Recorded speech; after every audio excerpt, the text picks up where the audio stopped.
I think it's 53-19 there, the spread over the last 15 minutes of the game. What did you see there in that collapse? What was something you were pointing to there? It was the last 3 minutes. It was tied with 3 minutes to go in the third quarter. I think it was 13 or 15 to nothing. And I, speaking to them in there, I said it's 180 seconds. You guys relax. It's unacceptable. It can't happen. But it's been a theme that good enough to win, but also good enough to hang in and then get beat. So there's a nastiness and a fire and it has to make you mad for you to break through that, because that's what it is. It's about breaking through. Since that Portland game, losing on that call, and it's been, the competitiveness has been there, but then there's a 2-minute, 3-minute span where it's not there. And in our game, that's enough to do it. That's why a 20-point lead in our game really isn't that much anymore, because it just takes a couple minutes, make some threes, get a couple stops, momentum changes, and that's what happened.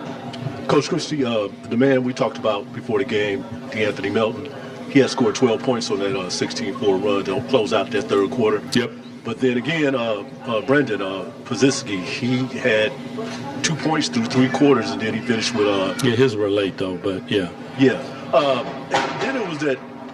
Let me ask you about the effort, because on one of those baskets, Brandon just walks down the middle of the lane and had that dunk that basket. What was going on there? Yeah, I would have to go back and look at it, because in many ways, when we start to solo trying to get the ball out of Steph's hand, I don't think he was in at that particular time. But when you start to scramble and trap and put 2 on the ball, that last rotation, listen, there's no excuse for somebody not to be there. But for me to say it right now on who missed the rotation, I believe that was a multiple effort play. And but even when Steph was in early on and we were still tight in the game or had the lead, there were times where the ball is on one side of the court and we have not shifted the gym over. Even, some of my younger players. And it's they have to rep it, see it, and continuously understand that, when the ball moves, you move. And that's one of those type of plays that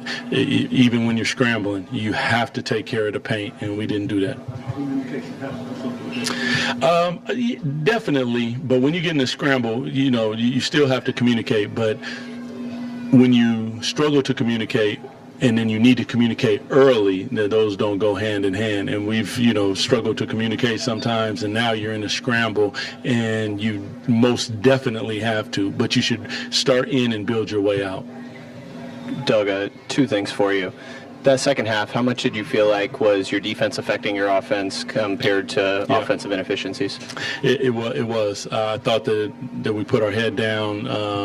We missed some shots, some wide open looks, and I thought that we allowed actually our offense to hurt our defense, and the same effort, the same intensity as far as, our reds, meaning when Steph is coming off or someone. And early, we were redding up, physical, hands-on, controlling the screener, all the things that we talk about and we rep in practice. And when you get lax for a second, which they did, and I believe Steph hit 2 threes in that run, that's really all it takes. It's a blink of an eye for a guy like that and a team like this to get going, and it happened in a 3-minute span. And you mentioned it a little bit there, but the reds on Steph, especially early in the game, how much do you feel like he was able to get a momentum, and some of their other guys as well early on, and that led into the reds? Well, you have to pick your poison. You're not going to take away everything in our league. So what are you willing to deal with? What are you willing to live with? If Post is going to hit a couple threes because we have to veer off a little late and still contest it, we'll live with that. If Draymond is going to hit threes, we're going to live with that. So there are things that we are going to live with, but one thing that you don't want is you don't want Steph to get going, and it took him until the third quarter and a little later there to get going. Coach, earlier you mentioned about guys need to get mad when runs aren't going you guys' way. Obviously, everybody in that locker room cares, but do you feel like they're caring enough? These are professionals, man. I would never question that.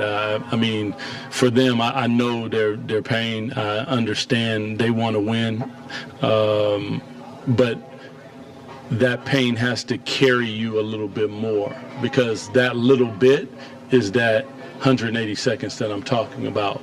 And when you do feel a bucket and something happens, instead of just racing down and not running anything, we got to slow down, get into something. When we got into something and we're organized and made sure that we made them play defense, move the ball and move bodies, shift from one side of the floor to the other side of the floor, we got great shots. Now, if you don't make them, okay, that's okay. But even then, when you don't make them, don't let that affect your defensive effort and intensity and all those things. You got to come together as a team and figure it out.